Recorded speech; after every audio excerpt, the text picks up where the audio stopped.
खान को जेल से कहां मुंतकिल किया जा रहा है? राना सनाउल्लाह का अहम बयान सामने आ गया।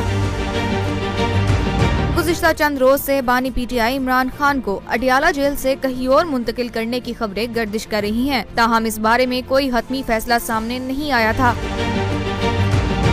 वज़ीर आज़म के मुशीर बराए सियासी अमूर राना सनाउल्लाह का कहना है कि बानी पीटीआई इमरान खान को सिक्योरिटी या फिर सेहत के मामलात पर कहीं मुंतकिल करने के इम्कानात हो सकते हैं। एक प्रोग्राम में इंटरव्यू के दौरान मुस्लिम लीग नून के मरकजी रहनुमा राना सनाउल्लाह ने कहा कि जेल के अंदर ही ट्रायल का फैसला भी इमरान खान की सिक्योरिटी के सबब ही किया गया था। उनका कहना था कि हुकूमत ने बानी पीटीआई को अडियाला से बनी गाला मुंतकली की कोई ऑफर नहीं की। ताहम उनकी सेहत और सिक्योरिटी के पेश नजर कुछ चीजें हो सकती हैं, मगर फिलहाल ऐसी कोई बात नहीं हुई। प्रोग्राम में राना सनाउल्लाह ने मुज़ाकरात में तातुल की वजह बानी पीटीआई को करार दे दिया। कहा कि इमरान खान सिर्फ ट्वीट नहीं करते बल्कि अडियाला में गुफ्तगू भी करते हैं। 4 दिन के लिए अपने बयानात रोक दें, उसके बाद कसर निकाल लें। दूसरी जानिब वज़ीर आला खैबर पख्तूनख्वा अली अमीन गंडापुर ने मुज़ाकराती कमेटी की इमरान खान से मुलाकात से मुतल्लिक राना सनाउल्लाह के बयान की तायीद कर दी। अली अमीन गंडापुर ने कहा कि मुज़ाकराती कमेटी की मुलाकात स्पीकर कौमी असम्बली अयाज सादिक के मुल्क से बाहर होने के बायस नहीं हो सकी। अब वो आ गए हैं तो बानी पीटीआई और हुकूमती मुज़ाकराती कमेटी से भी मुलाकात होगी। बानी पीटीआई से इनफरादी मुलाकातें जारी हैं।